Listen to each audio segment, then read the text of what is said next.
Hello students, welcome to school जी, India's first free online school. Friends, आज हम पढ़ेंगे क्लास 10th ज्योग्राफी का चैप्टर नंबर फर्स्ट का बचा हुआ हिस्सा। पहला चैप्टर था हमारा रिसोर्स एंड डेवलपमेंट, स्रोत और उनका विकास। ये हमने पढ़ा था, फर्स्ट वीडियो स्कूल जी प्लेटफॉर्म पे है, आप जाके बड़ी शांति से देख सकते हैं। इसके अंदर हमने बात की थी टाइप्स ऑफ रिसोर्सेज, और आज हम बात करेंगे about land resource. Land resource, land resource इसको बोलते हैं बेटा भूमि। भूमि जो हमारी है, इंडिया की जो लैंड है, उसको किस किस तरीके से ज्योग्राफिकली नेचर ने हमें दिया है, उसके बारे में हम बात करें। अगर हम बात करें इसकी, तो हमारे पास इंडिया में प्लेन्स हैं, काफी सारे प्लेन्स, मतलब समझते हैं मैदानी एरिया। प्लेन्स, मैदान। अप्रोक्सीमेट माय डियर स्टूडेंट्स 43% जो लैंड है दैट इज ऑफ प्लेन्स। इसके अलावा सबसे ज्यादा जो लैंड है वो है माउंटेन। माउंटेन्स यानी कि पर्वत। It is somewhere around 30%. And if we talk about the plateau तो बोलते हैं पठार, it is approximate 27%. अगर हम बात करें इंडिया में जितने भी लैंड है, 32 लाख के आसपास, 32 स्क्वायर किलोमीटर्स के आसपास इंडिया का एरिया है, और हम दुनिया की सातवें सबसे बड़े देश हैं। तो हमारे पास इंडिया में सबसे ज्यादा जो ज्योग्राफी है प्लेन एरिया है, यानी कि मैदानी भाग है 43%। मैदानी भाग जैसे UP, Bihar, Haryana, Rajasthan plain area है पूरा। हिल्स हैं लेकिन बहुत ऊपर जाके मिलेंगे आपको। माउंटेन्स, हिमालय पर्वत है हमारे इंडिया में। इस मैप पे जरा एक बार आप गौर करिए, मैप आपको बहुत कुछ बताएगा। This map is really really helpful for you. Is a rough map. थोड़ा सा मैं टाइम लूंगा इसको बनाने में। बिना इस मैप के ये टॉपिक आप नहीं समझ। ये अगर आपको ये टॉपिक बड़े अच्छे से डिटेल में समझना है, you have to understand about this map. ये वही मैप है जिसको देख के अक्सर हमारे सीनों की धड़कनें थोड़ी बढ़ जाती हैं। एक रफ मैप है इंडिया का, माय डियर स्टूडेंट। अगर हम ध्यान से देखेंगे तो इंडिया में यहाँ का हिमालयन माउंटेन रेंज है पूरा का पूरा, है ना। ये हिमालयन माउंटेन रेंज है। इधर भी हमारा एक माउंटेन रेंज है जिसको वेस्टर्न घाट कहते हैं। माफ करिएगा, ये कपड़े धोने वाला घाट नहीं, माउंटेन का नाम ही आपका पश्चिमी घाट है। अगर मैं हिमालयन माउंटेन की बात करूं, लेंथ की अप्रोक्सीमेट 400 किलोमीटर, 2400 किलोमीटर लंबा ये पर्वत है। ये समझ लीजिए आप दिल्ली से आप बैंगलोर चले गए, इतना डिस्टेंस। अगर इसकी हाइट की बात करूं तो इसकी एवरेज हाइट 6000 मीटर है ना। अगर विड्थ की बात करूं तो it is approximate 250 kilometres to 350 kilometre.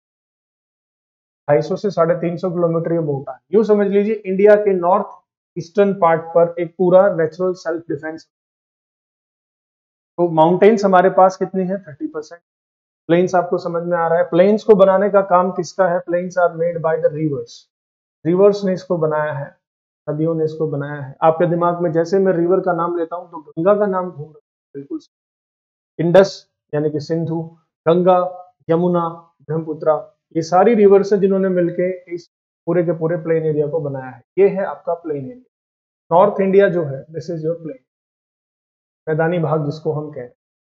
तो अगर पेपर में आ जाए कि इंडिया का सबसे अधिक जो ज्योग्राफिकल एरिया, उसमें सबसे ज्यादा क्या है, विदाउट एनी डाउट एक plain, second mountains, third plateau. Mountains पे रुकिएगा। माउंटेन किसको कहते हैं बच्चों? माउंटेन्स एक ऐसा स्ट्रक्चर होता है जो लैंड से अप्रोक्सीमेट 600 मीटर की हाइट पे, 600 मीटर से ऊपर जो आपका जो भी बॉडी होता है, that is considered as mountain.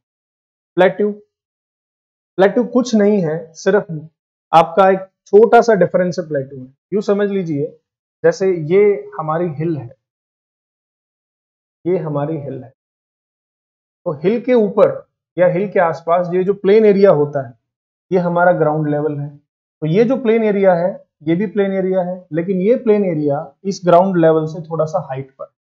नहीं समझे? दोबारा समझा। जैसे फॉर एग्जाम्पल यूं समझ लीजिए, यहां बना देता हूं, ये हिमालयन माउंटेन है माय डियर। ठीक है, ये हिमालयन माउंटेन है। ये उसके बाद फिर प्लेन एरिया है, ये नॉर्दर्न प्लेन, उत्तरी मैदान जिसको हम, जिसमें पंजाब, हरियाणा, यूपी, बिहार। तो इस प्लेन एरिया से थोड़ा सा साउथ की तरफ जाएंगे तो आपको एरिया कुछ है, इसी को हम कह रहे हैं पठार। यानी कि प्लेट्यू क्या है? मैदानी भाग से थोड़ा सा अधिक ऊंचाई पर स्थित एक plain area, the area which is situated some height from the ground, that is known as plateau. Clear? हमारे इंडिया में बहुत सारे प्लेट्यू हैं, फॉर एग्जांपल मालवा प्लेट्यू है ना, मालवा प्लेट्यू है। इसके अलावा आपका छोटा नागपुर प्लेट्यू है, दक्कन प्लेट्यू है, शिलोंग प्लेट्यू है। ये बहुत सारी चीजें हैं जो आपने क्लास 9 के फर्स्ट चैप्टर में। तो आज हमें लैंड रिसोर्सेज के बारे में बात करनी है, और जैसे ही मेरे दिमाग में लैंड रिसोर्सेज का नाम आता है, मेरे दिमाग में सीधा सीधा एक चीज आती है, oil. Oil is also a natural resource which is given by. इस चैप्टर के लास्ट में हम स्टडी करने वाले हैं अभी the types of soils which are found in India, और we can say classifications of soils. ठीक, दिल थाम के बैठिएगा, ये चैप्टर बहुत इंटरेस्टिंग। भारत में कितने प्रकार की मिट्टियां पाई जाती हैं वो आज हम पढ़ेंगे। माय डियर स्टूडेंट्स, ये प्लेटफॉर्म एक ऐसा प्लेटफॉर्म है जो आपको एकेडमिक्स के साथ साथ कॉम्पिटिटिव एग्जाम्स के लिए भी तैयार करता है। आप कोई भी पेपर उठा के देखिए, जो गवर्नमेंट जॉब्स के लिए बच्चे प्रिपेयर करते हैं 12th के बाद, 10th के बाद, आपके जो बड़े भाई बहन हैं, उनसे पूछिएगा कि क्या सॉइल्स ऑफ इंडिया के ऊपर क्वेश्चन आता है, 100% आंसर यस, हाँ में मिलेगा। तो ये टॉपिक बहुत इंटरेस्टिंग है और बिल्कुल भी आपको घबराने की जरूरत नहीं है। हम मैप की हेल्प से सारी की सारी सॉइल्स को, तो let us study about the types और classification soils of India. Types of soil, as I promised you, we are going to study. बच्चों, सबसे पहली चीज, first type is alluvial soil. Hindi medium के बच्चे बच्चा घबराओ मत, जलोढ़ मृदा। देखो, इसके नाम में ही सारा खेल है, जल ओढ़, जल प्लस ओढ़, यानी कि ऐसी मिट्टी जिसको पानी अपने साथ लाया। अब बच्चों, पानी रिवर्स में है, मेरी बात समझ रहे हैं? जहां जहां रिवर्स फ्लो करती हैं उसके आसपास के एरिया में आपको एलुवियल सॉइल, सीधी सी बात, नो बकवास। तो alluvial soil is, you can say it is bring bye the reverse. अब रिवर्स कौन सी हैं साहब? गंगा है, माँ गंगा, यमुना है ना, और नाम लीजिए, ब्रह्मपुत्र है, और नाम लीजिए, इंडस है, बिल्कुल सही। और मैंने अभी थोड़ी देर पहले कहा था, जो नॉर्दर्न प्लेन्स है, उत्तरी मैदान है, देख रहे हैं ये जो मैंने तिरछी लाइनें लगाई, नॉर्दर्न प्लेन्स को बनाने का काम 3 रिवर्स ने, गंगा, इंडस और ब्रह्मपुत्र। तो इन 3 रिवर्स ने ही मिलकर इस नॉर्दर्न प्लेन को बनाया। समझ में आ रही बात? तो एलुवियल सॉइल, सबसे पहली चीज is bring bye the reverse, नदियां इसको लेके आती हैं। ठीक है, दूसरी चीज, अब बेटा आपको पता है रिवर्स में हर साल पानी आता है, बाढ़ आती है। तो बाढ़ आएगी तो कुछ मिट्टी हर साल नई भी आएगी, और जो अब की बार नई आई है वो पुराने वाली पे ऊपर जाएगी। तो कह सकते हैं कि ये 2 टाइप्स की होती है, 2 types. First is khadar and second is bangar. बेटा अगर आप सपना देख रहे हैं एनडीए, नेशनल डिफेंस एकेडमी में जाने का, हरियाणा पुलिस, दिल्ली पुलिस में जाने का, या कोई भी ऐसी class B, class A, class C, class D job लेने का, I am fixing a bet with you, ये क्वेश्चन पक्का आएगा। कैसे आएगा?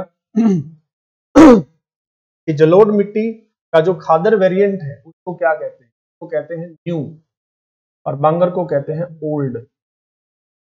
समझ रहे मेरी बात? तो पुरानी जलोढ़ मिट्टी को क्या कहते हैं? बांगर, और नई जलोढ़ मिट्टी को क्या कहते हैं? खादर। एक बात, हरियाणा से अगर आप हैं तो हरियाणा का जो हिस्सा राजस्थान से लगता है उस एरिया को कहते हैं बांगड़, बागड़ कहा जाता है, वहां पे राजस्थानी बोली चलती है। और हरियाणा का वो हिस्सा जो पंजाब से लगता है उसको कहा जाता है बांगर। समझ रहे मेरी बात? हिसार, बरवाला, कैथल, है ना, करनाल, कुरुक्षेत्र, सिरसा, फतेहाबाद, इस पूरी बेल्ट को, जींद, इस बेल्ट को क्या कहा जाता है? बांगर का, क्योंकि इस एरिया में बच्चों बांगर मिट्टी सबसे, ठीक है। तो इस हिसाब से एल्यूवियल सॉइल दो टाइप की हो गई, खादर और बांगर। अब बात करते हैं जो बांगर मिट्टी है, जो खादर मिट्टी, इनमें और क्या क्या डिफरेंसेस हो सकते हैं। खादर मिट्टी में आपको कंकर पत्थर ज्यादा साइज के मिलेंगे, बड़े साइज के मिलेंगे, लेकिन बांगर में कंपैरेटिवली आपको मिलेंगे लेकिन कम मिलेंगे। ठीक है, उनको स्लिट कहते हैं, स्लिट, स्लिट, तलछट बोल देते हैं। और इंडिया में जितनी भी सॉइल्स है बच्चों, उनमें सबसे ज्यादा तीन न्यूट्रिएंट्स की सबसे ज्यादा मात्रा में कमी होती है। NP, what is NPK? That is nitrogen, that is phosphorus and this is potassium. इन तीन चीजों की भारी मात्रा में कमी होती है इंडिया में मिट्टी के अंदर। और मैंने कहा कि प्लेन्स एरिया जितने हैं भारत में, 43% प्लेन एरिया है, इसका मतलब सबसे ज्यादा मिट्टी भारत में कौन सी मिलती है? ऑफ कोर्स जलोढ़ मिट्टी सबसे ज्यादा पाई जाती है। सबसे ज्यादा प्लेन एरिया है इंडिया में, और प्लेन एरिया रिवर्स ने बनाया है, अभी मैंने बताया, और ये मिट्टी भी रिवर्स ही लेके आती है अपने साथ। ठीक है, तो इसीलिए एल्यूवियल सॉइल में जो क्रॉप्स हम लगाते हैं, जैसे वीट लगाते हैं, राइस लगाते हैं, है ना, तो इन फसलों में सबसे ज्यादा हम कौन सी खाद का इस्तेमाल करते हैं? आपने अक्सर सुना होगा यूरिया। और यूरिया के अंदर मेनली तीन चीजें होती हैं। कि जो थैला होता है यूरिया का, जो सफेद सफेद रंग के हम ऐसे बॉल्स होते हैं वो डालते हैं खेतों में, ऐसे किसान डालते हैं, तो वो असल में क्या होता है? यूरिया। उसके अंदर तीन चीजें होती हैं, नाइट्रोजन होता है, पोटेशियम होता है और फॉस्फोरस। मेरी बात समझ में आ गई? और ये मिट्टी आपको मिलेगी कहाँ कहाँ पर? बड़ा सिंपल है, नॉर्दर्न प्लेन्स में मिलेगी। नॉर्दर्न प्लेन्स, उत्तरी मैदान। उत्तरी मैदान में कौन कौन आता है? हरियाणा, पंजाब, राजस्थान, है ना, यूपी, बिहार, यहाँ पे मिलेगी। दूसरा, ये मिट्टी आपको कहाँ मिलेगी? कोस्टल एरिया में, जो कोस्टल प्लेन्स है, कोस्टल प्लेन्स, यहाँ पे भी मिलेगी। तो ये है आपकी first type of soil, alluvial soil. I hope ये आपको क्लियर है। चलिए सेकंड टाइप ऑफ सॉइल की तरफ चलते हैं। नेक्स्ट है आपकी ब्लैक सॉइल। ब्लैक सॉइल, काली मिट्टी। अभी इसको एक्सप्लेन करने के बाद मैं आपको बुक रीडिंग भी करवाऊंगा, डोंट वरी। उसमें जो डाउट्स रह जाएंगे उसमें क्लियर कर दूंगा, कुछ फोटोज भी आपको दिखाऊंगा। ब्लैक सॉइल, काली मिट्टी, बच्चों इसके बहुत सारे नाम हैं। इसका एक नाम है रेगूर, रेगूर सॉइल भी बोलते हैं। एक और नाम है इसका चेरनोंज, चेरनोन सॉइल भी बोलते हैं। और क्योंकि black soil is much suited for cotton, इसीलिए बच्चों इसको कॉटन सॉइल भी बोलते हैं। कपास मिट्टी, इसमें कॉटन के अलावा एक चीज और ज्यादा मात्रा में होती है ग्राउंड में, मूंगफली। और ये किससे बनती है? Made up of basaltic rocks, basaltic rock. जो बासाल्ट की चट्टानें होती हैं उससे बनती है, या यूं कहूं कि मिट्टी किससे बनती है? तो चट्टानों के टूटने फूटने से मिट्टी बनती है, रॉक्स। ये क्लास 6 में हमने आपको पढ़ाया था। रॉक्स क्या होती है? तीन टाइप की रॉक्स होती हैं, एग्नियस, एग्नियस, सेडिमेंट्री और मेटामॉर्फ। कुछ आपने पढ़ा होगा, आग्नेय चट्टाने, अवसादी चट्टाने और कायांतरिक चट्टाने, मेटामॉर्फिक। याद आया? तीन टाइप्स ऑफ रॉक्स हमने पढ़ी थी क्लासेस में। आग्नेय चट्टाने को आग्नेय बोलते हैं, इसको अवसादी बोलते हैं और इसको कायांतरित बोलते हैं। तो जो बासाल्टिक रॉक है बच्चों, ये एग्नियस रॉक है और बासाल्टिक लावा से बनता है, इसको लावा रॉक्स भी बोलते हैं। हालांकि लावा नाम की कोई रॉक नहीं होती, बट फिर भी फॉर जनरल यूज में बता रहा हूँ। बसाल्टिक जो है, ऐसी जगह पर बसाल्ट आपका पाया जाता है जिसका निर्माण लावा के ठंडे होने से होता है। तो ऐसी जगह इंडिया में कौन सी है? दक्कन प्लेटू है my dear student, Deccan plateau. जो दक्कन का पठार है, दक्कन का पठार, वहां पर वो सारा का सारा आपका बसाल्टिक रॉक का बना हुआ है, वहीं पर आपकी काली मिट्टी आपको पाई। अब दक्कन प्लेटू कहाँ है? सर हमें तो स्टेट्स के नाम पता है, स्टेट्स के नाम बताइए। कोई दिक्कत नहीं बेटा, सबसे ज्यादा मूंगफली का तेल खाने में इस्तेमाल गुजरात में होता है, ऑफ कोर्स ये गुजरात में मिलेगी काली मिट्टी। महाराष्ट्र में कपास खूब होती है, एमपी में कपास खूब होती है, आंध्रा में खूब होती है, तेलंगाना में खूब होती है, कर्नाटका में होती है। तो जो कॉटन बेल्ट है, जिन जिन जिन जिन जिन राज्यों में आपका कपास ज्यादा होता है वहां पर आपकी, ठीक है। तो दोबारा से मैं बता देता हूँ, गुजरात, महाराष्ट्र, आंध्र प्रदेश, तेलंगाना, ठीक है, इन एरिया में आपको क्या मिलेगी? छत्तीसगढ़, झारखंड, कर्नाटक, जो बीच का एरिया है ये वाला, पूरे एरिया में आपको कॉटन को बोलते हैं हम, या इसको हटा देते हैं,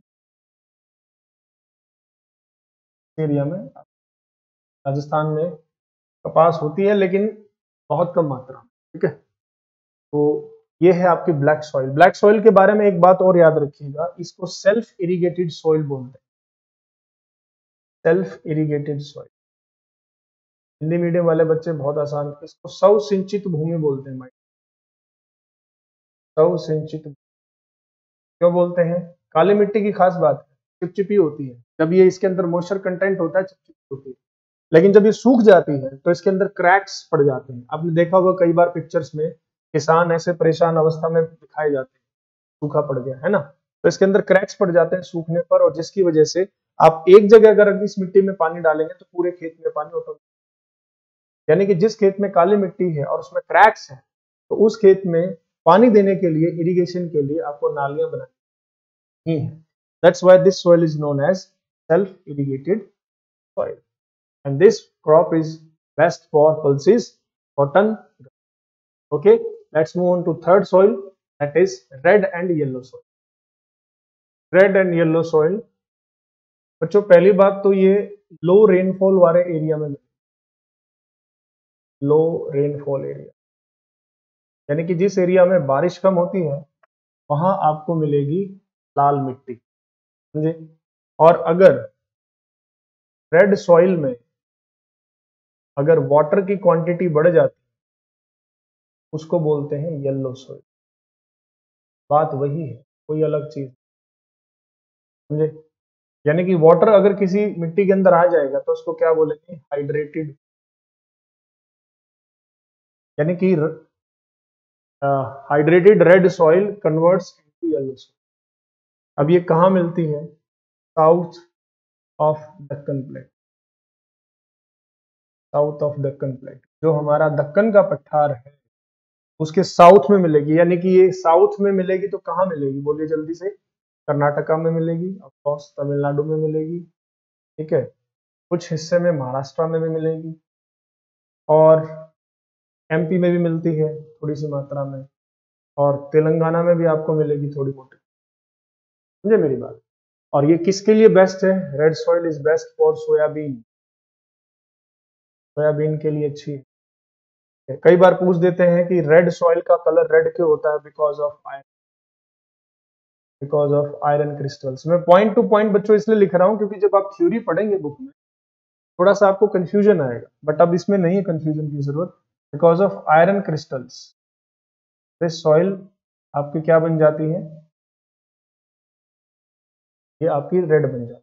और इसी सॉइल में अगर आप वाटर ऐड हो जाता है, हाइड्रेटेड हो जाती है रेड सॉइल, तो it will become yellow soil. हाँ, ये कहाँ मिलेगी आपको? इस एरिया में मिलती है। It is best suited for soybean, corn. Corn क्या होता है? मक्का, ठीक है, उसके लिए फेमस। तो this is your red soil and yellow soil. Next move on to laterite soil. ये तो वो मिट्टी थी जो कम एरिया, कम रेनफॉल वाले एरिया में मिलेगी। अब आपको ऐसी मिट्टी से मिलाता हूं, अगर रेनफॉल ज्यादा हो जाए तो कौन सी मिट्टी? चलिए बढ़ते हैं। लेटेराइट सॉइल ये भी आपकी येलो और रेड सॉइल की सिस्टर है, बट फर्क कितना है? ये आपको ऐसी जगह मिलेगी जहां नंबर एक तो आपका हिल एरिया हो, दूसरा बारिश ज्यादा हो, तीसरा टेम्परेचर ज्यादा हो, तब जाके लेटेराइट सॉइल बनती है। तो इस मिट्टी की तीन डिमांड है my dear students: hilly area,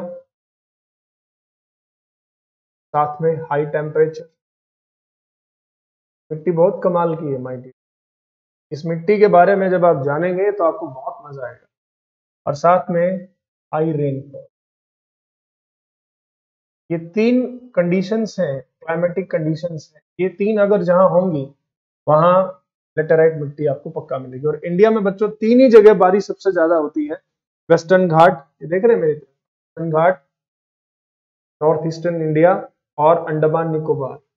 इन तीन जगह पे बारिश खूब होती है, तो इसका मतलब इन तीन जगह ये मिट्टी पाई जाती है। साथ में इसका जो फॉर्मेशन प्रोसेस है, किस वजह से बनती है फॉर्मेशन प्रोसेस? का फॉर्मेशन प्रोसेस है बच्चों लीचिंग प्रोसेस, लीचिंग प्रोसेस। लेकिन सर अब साथ में आप जल्दी से ये भी बता दो लीचिंग प्रोसेस। जरूर बताऊंगा, बट जो ये वीडियो आप देख रहे हैं या जितनी भी वीडियो आप स्कूलजी प्लेटफॉर्म पे देख रहे हैं, आप वादा करिए कि ये वीडियोस आप अपने दोस्तों तक भी शेयर करें। अगर आप शेयर करेंगे, वो कहते हैं ना कि बांटने से कोई चीज घटती नहीं है, बढ़ती है, समझे? तो आप अपने जैसे 5 स्टूडेंट्स को ये वीडियो आप कैरी ऑन करें, फॉरवर्ड करें, क्योंकि ये फ्री ऑनलाइन स्कूल, हम बार बार कह रहे हैं हर वीडियो के लिए, आपको कुछ पे नहीं करना, जस्ट करना इतना है, इन्हीं वीडियोस को नेक्स्ट स्टूडेंट्स तक आप फॉरवर्ड करें। लीचिंग प्रोसेस बड़ा सिंपल है बच्चों। लीचिंग प्रोसेस क्या होता है, देखिए ध्यान से। सपोज दिस इज हिल और ये इसके ऊपर बारिश हो, अब होगा क्या माय डियर स्टूडेंट्स, वाटर के साथ जो टॉप लेयर है, अर्थ की जो लैंड की जो टॉप लेयर है, वो फर्टाइल लेयर है, वो वाटर के साथ फ्लो होकर नीचे इधर आके डिपॉजिट हो जाता है। तो इसको बोलते हैं लीचिंग प्रोसेस, यानी कि रेन के साथ मिट्टी में जो न्यूट्रिएंट्स होते हैं हिल के टॉप पे, वो बह के नीचे आ जाते हैं और नीचे आके इकट्ठे हो जाते हैं। This process is known as leaching process. ठीक है, इस मिट्टी में, दिस मिट्टी is suited for cashew. Cashew cashew काजू तो सुना होगा, फुल बेटा सही। ठीक है, कैशू के लिए सबसे बेस्ट है। और ये मिट्टी आपको कहाँ मिलेगी? केरला, तमिलनाडु, है ना, जहाँ पे काजू ज्यादा मात्रा में उगाया जाता है। कर्नाटका में भी मिलती है, अंडमान निकोबार में भी मिलती है, और नॉर्थ ईस्टर्न इंडिया में मिलती है। कैशू के साथ साथ में आप इसमें टी प्लस कॉफी, यानी कि जितनी भी लग्जरियस आइटम है वो सारे लेटेराइट सोइल में पैदा होते हैं। तो इसलिए ये मिट्टी आपके लिए बहुत खास है। मैंने कहा था ना, जो भी चाय हम पीते हैं या कॉफी हम पीते हैं, कैशू हम खाते हैं, वो सारी लेटेराइट मिट्टी। लेकिन इसके साथ में एक चीज और है, लेटेराइट मिट्टी my dear student acidic nature की होती है। अब सर ये क्या बला है? हर मिट्टी का माय डियर स्टूडेंट्स एक पीएच वैल्यू होता है, साइंस में आपने पढ़ा होगा।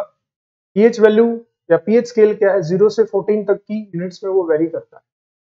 0 to 7 उसको एसिडिक बोलते हैं, 7 to 14 उसको बेसिक बोलते हैं, और 7 एग्जैक्ट 7 को बच्चों न्यूट्रल बोलते हैं, उदासीन बोलते हैं। तो जो मिट्टी है, सॉइल है, तो सॉइल का जो पीएच वैल्यू है, वो यहाँ पर जो लेटराइट सॉइल है उसका पीएच वैल्यू एसिडिक नेचर का होता है ना। जैसे कई बार हम कहते हैं यार चाय पीने से ना मेरे पेट में एसिड ज्यादा बनता है, समझ रहे मेरी बात? चाय एसिडिक सॉइल में होता है, तो ऑब्वियस उसके अंदर थोड़ा बहुत एसिड की क्वांटिटी होगी। तो this is your laterite soil. काजू आपने खा लिए, चाय आपने पी ली, आगे बढ़ते हैं लेटेराइट सॉइल के बाद एराइड सॉइल की तरफ। और उस स्थलों में लेके चलूंगा आपको। एराइड सॉइल इस एरिया में मिलती है, शुष्क मृदा बोलते हैं इसको, एराइड सॉइल को, मरुस्थल में पाई जाती है। ठीक है, ये लाल से लेकर पीले रंग तक की होती है, depends on the water quantity. Let's move on to arid soil. Arid soil को शुष्क मृदा बोलते हैं, में वाटर की क्वांटिटी बहुत कम होती है। आप इसको डेजर्टिक सॉइल भी बोल देते हैं, डेजर्टिक सॉइल का एक और नाम है रेह या कालर सॉइल भी इसको बोलते हैं, रेह या कालर सॉइल भी बोल देते हैं। क्योंकि इस मिट्टी के अंदर बेटा ज्यादा फर्टिलिटी होती नहीं है, वाटर को कैरी कर नहीं कर सकती है। अगर इसके अंदर आप ज्यादा वाटर डालोगे, एराइड सॉइल के अंदर अगर आप वाटर, पानी की क्वांटिटी अगर इसमें ज्यादा बढ़ा दोगे, तो ये कन्वर्ट हो जाती है स्लाइन सॉइल। स्लाइन सॉइल तो बोलते हैं लवणीय मिट्टी।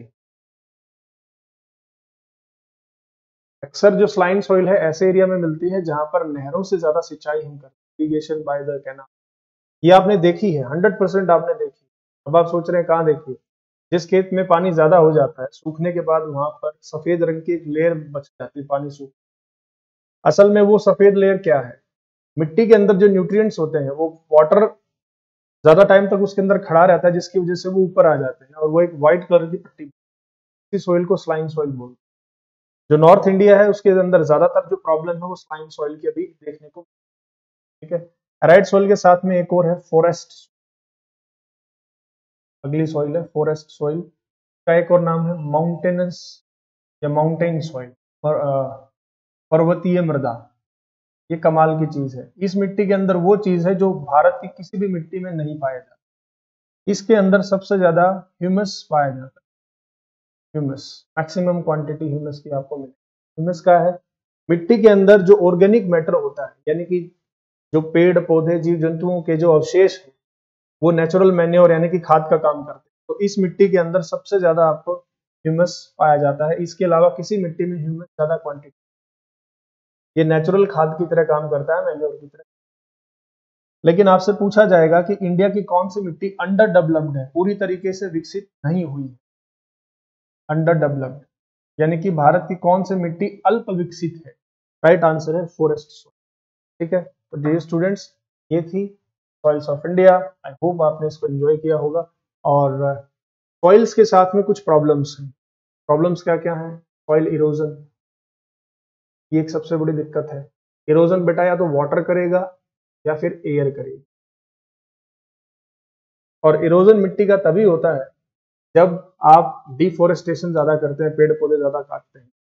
ठीक है, जैसे मैंग्रोव फॉरेस्ट है, वो कोस्टल एरिया में मिलते हैं। मैंग्रोव फॉरेस्ट वो कोस्टल एरिया में नेचुरली उगते हैं, लगाए भी जाते हैं ताकि जो सी है वो आगे ना बढ़े, लैंड को और आगे ना का इरोजन ना हो। ठीक है, सो ये था आपका first chapter, sources and development. I hope people have enjoyed. और आपको करना कुछ नहीं है, ना लाइक करना है, ना शेयर करना है, nothing else. Just you have to transfer these videos to 5 of your friends. That's it. That's why we are saying India's first free online. Thank you very much.